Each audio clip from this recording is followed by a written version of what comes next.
학생들이 5주차 넘어가는 시점인데 잘 따라오고 있는지 너무 궁금하고요. 궁금증 있으면은 이 클래스 같은 창구를 통해서 질문 많이 남겨주시고요. 될 수 있으면 답변 열심히 잘 해드리도록 하겠습니다. 현재까지 저희가 기본적인 HTML, CSS 활용에 대해서 알아봤고, 심지어는 스스로 하나의 사이트를 완성해보는 실습 과제도 진행하였습니다. 이제 앞으로 배울 내용들이 조금 더 까다로운 내용들이 있긴 있지만 자신감을 갖고 흥미롭게 진행했으면 좋겠습니다. 저도 디자인을 배우면서 약간 공부하는 느낌이 있었으면 좋겠다는 그런 생각을 할 때가 많이 있었어요. 공부하는 느낌이라고 하면은 뭔가 내가 익혀왔던 것들이 지식이 조금 차곡차곡 쌓이는 느낌이 있으면 좋겠다는 느낌을 많이 받곤 했는데, 이런 개발 언어를 배우는 것은 그런 것들을 좀 해소해주는 역할을 했던 것 같아요. 그래서 흥미로운 느낌이 있었고요. 두 번째로는 그냥 웹 디자인을 할 때와는 다르게 실질적으로 이게 어떻게 어, 구성이 될 것이며 코드로 구현이 될 것인지를 알고 그것들을 대응할 수 있는 능력도 키울 수 있지 않을까 하는 생각이 듭니다. 즉, 개발자들이랑 좀 대화할 수 있는 우리만의 언어가 생기는 거죠. 그런 면에서 학생들도 흥미롭게 이 수업을 진행했으면 좋겠습니다. 자, 그러면 오늘의 내용 진행하도록 하겠습니다. 오늘의 내용은 박스 모델에 대한 내용입니다. 그래서 마진, 패딩, 오버플로우, 보더, 박스 사이징, 백그라운드 이미지 등을 설정하는 방법에 대해서 배울 것이고요. 그에 대한 실습 내용도 넣어서 진행하겠습니다. 참고 자료에는 보다 자세한 설명이 있으니까요. 제 설명 이외에 디테일한 개발자들의 혹은 디자이너들의 설명을 보고 싶으면 이 사이트 들어가 봐 주세요. 박스 모델이라고 하는 것은 어떤 거냐면요. 브라우저는 브라우저의 렌더링 엔진에 따라서 CSS의 기본 박스 모델을 만들게 되고요. 그것들을 각각 요소에 맞춰서 표현을 해주게 됩니다. 즉, 어떤 컨텐츠가 있으면 그것을 사각형 상자 형태로 인식을 하고 그것들의 크기, 위치, 너비 같은 것들을 부여할 수 있도록 디자인이 되어 있어요. 개발이 되어 있어요. 제가 코드 써놓은 거에서 실습을 같이 실행을 하면 좋겠는데요. 이 예시 코드를 넣고 서브라임 텍스트로 복사해서 크롬에서 열 수 있게 저장을 한 후에 진행을 했으면 좋겠습니다.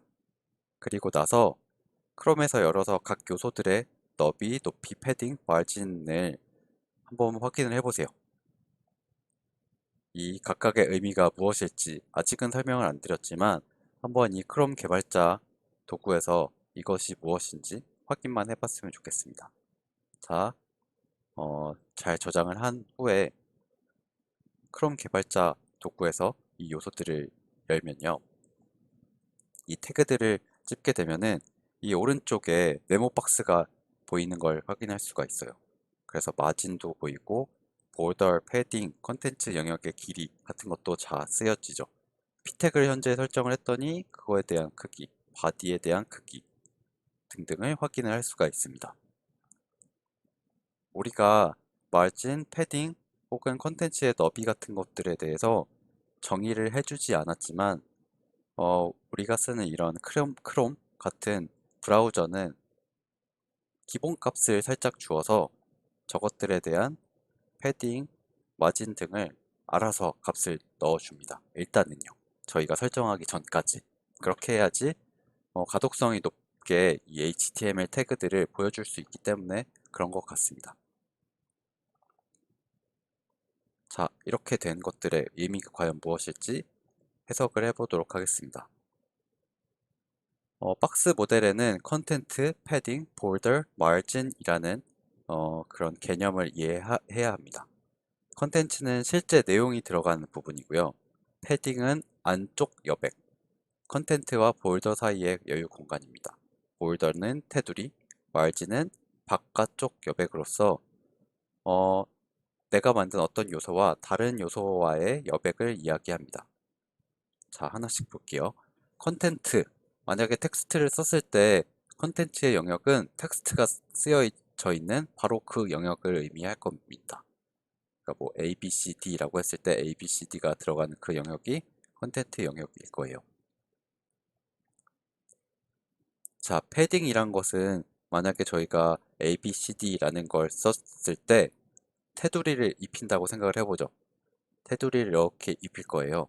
근데 테두리랑 이 컨텐트 영역이랑 너무 바싹 붙어 있으면 못생겨 보이겠죠? 어느 정도 컨텐트 영역과 테두리에는 여백이 있어야지 예쁘게 보일 수도 있고 가독성이 높일 수가 있어요.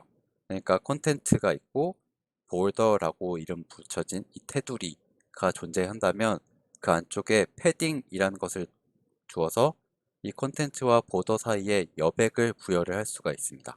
답답해 보이지 않게 디자인을 하기 위해서 이런 안쪽 여백이 있는 거예요. 그리고 다시 말씀드리지만 보더, 테두리가 있고요. 이 테두리에는 당연히 두께도 설정을 할 수가 있습니다.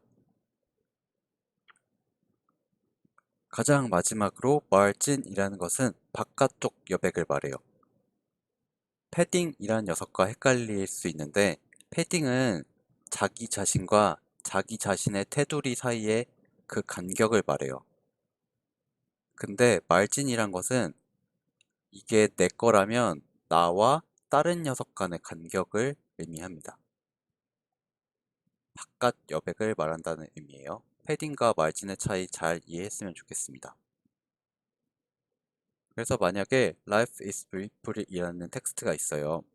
그러면 컨텐트 부분은 여기 거고요.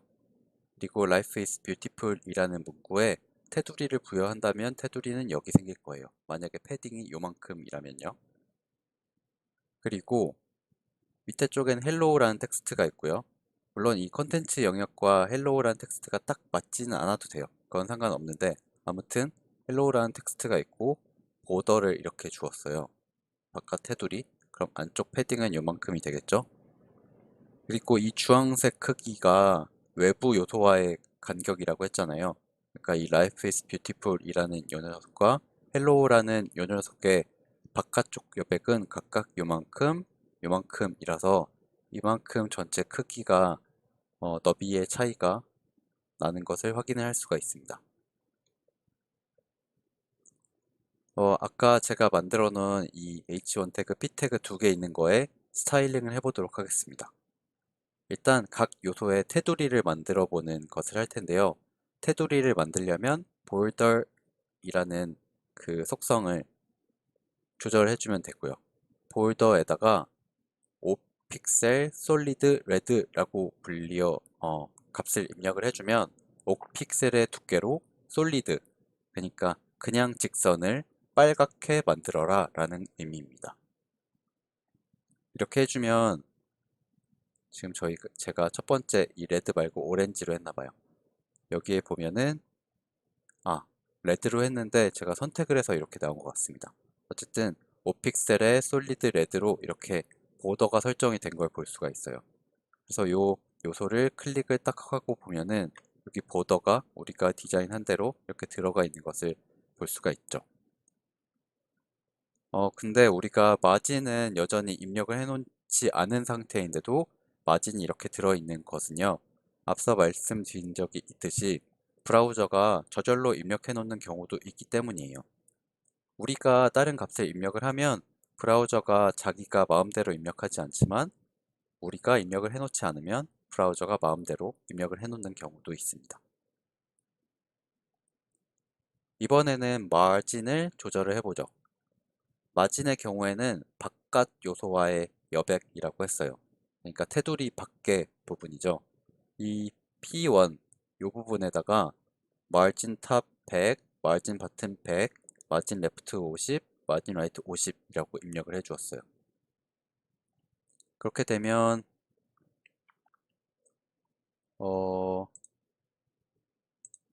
여기 마진 탑은 여기 부분이고요. 마진 바텀은 요만큼, 마진 레프트, 라이트는 요만큼이에요. 각각 여기가 100, 100, 50, 50으로 바깥쪽 여백을 형성을 하는 것을 볼 수가 있습니다.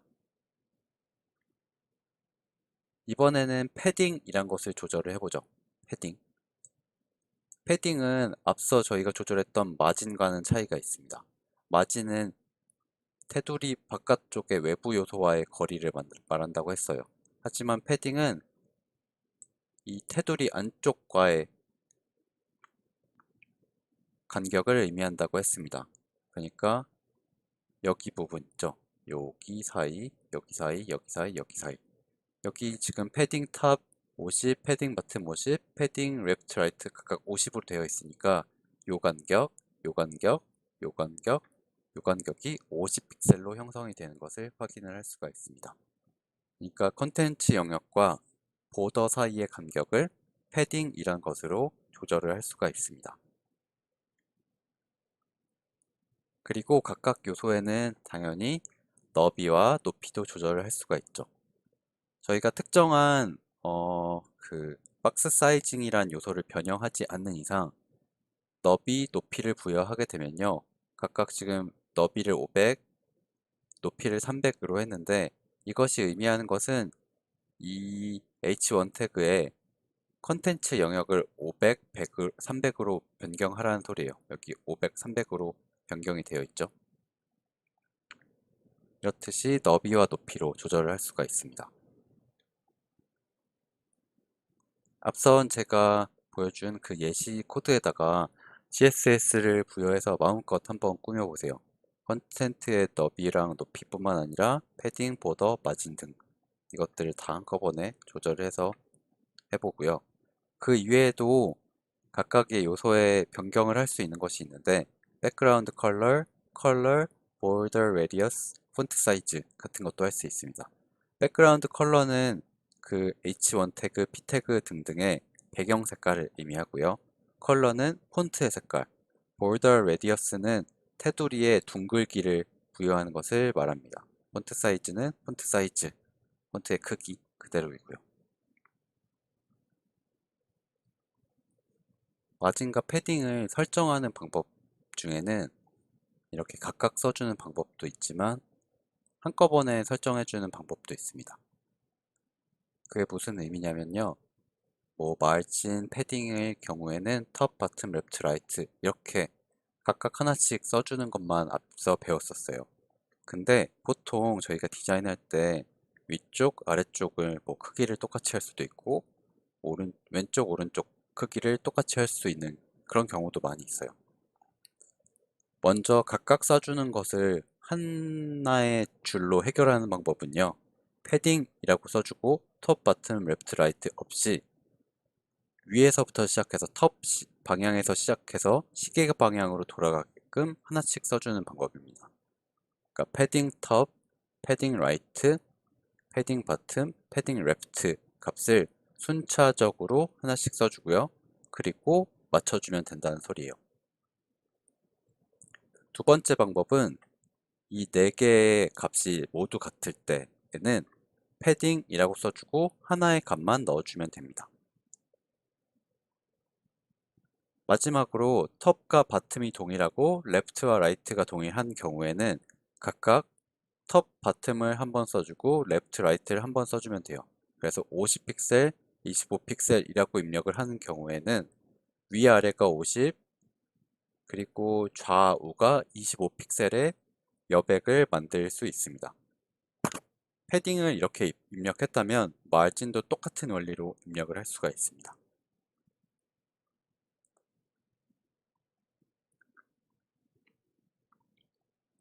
저번에 마진, 레프트, 라이트, 오토 하는 방법 지속적으로 설명드린 적이 있어요.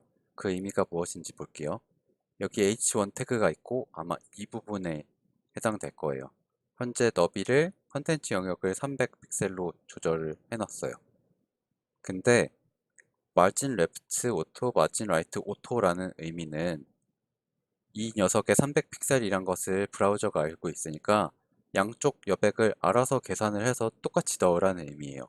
그러니까 여기가 300픽셀이고 여기 전체 길이가 얼마라면 그거 나머지 빼기를 해서 절반씩을 이쪽에 하나, 이쪽에 하나 넣어주면 여기 좌우가 똑같고 가운데가 자신만의 영역으로 가지게 되면 가운데 정렬이 될 수 있게 이렇게 만들라는 의미입니다.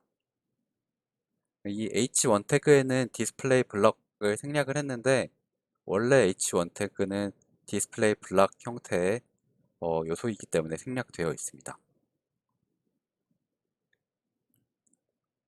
이번에는 너비 높이 이외에 너비 높이 정하는 거 이외에 min width, min height라는 의미가 무엇인지 설명드리도록 하겠습니다. min width라는 것은 최소 크기가 500 크기 정도까지 해야 된다라는 의미예요. 즉 이게 무엇이냐면 브라우저 크기를 조정해도 이 요소는 적어도 이 정도 크기는 유지를 해야 된다는 소리예요. 최소한으로는 500은 유지해라 라는 소리입니다.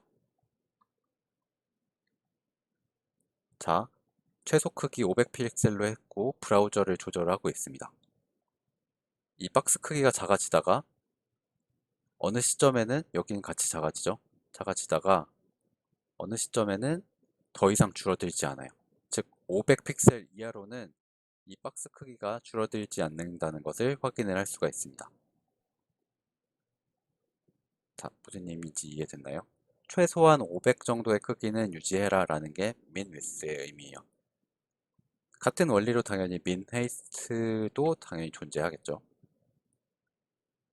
이번에는 최소한 500은 유지해라 라는 게 있다면 반대로 max width라는 것도 있습니다. 이것의 의미를 좀 풀어서 설명을 하자면 브라우저 크기를 조정을 해도 이 요소는 이 지정한 크기까지만 커져야 한다는 소리예요. 계속 커지는 건 괜찮다가 500보다 커지는 건 안 돼. 최대 500까지라는 거니까 500 이하로만 커질 수 있어 라는 의미로 이해하면 됩니다. max width 500으로 되어 있죠. 얘는 그냥 500까지만 커질 수가 있어요. 다른 애들은 계속 커질 수 있잖아요. 이 박스 크기가요. 작아지기도 하고요. 근데 얘는 딱 500까지만 커질 수 있습니다. 이 H1 태그에 지금 max width가 설정되어 있잖아요.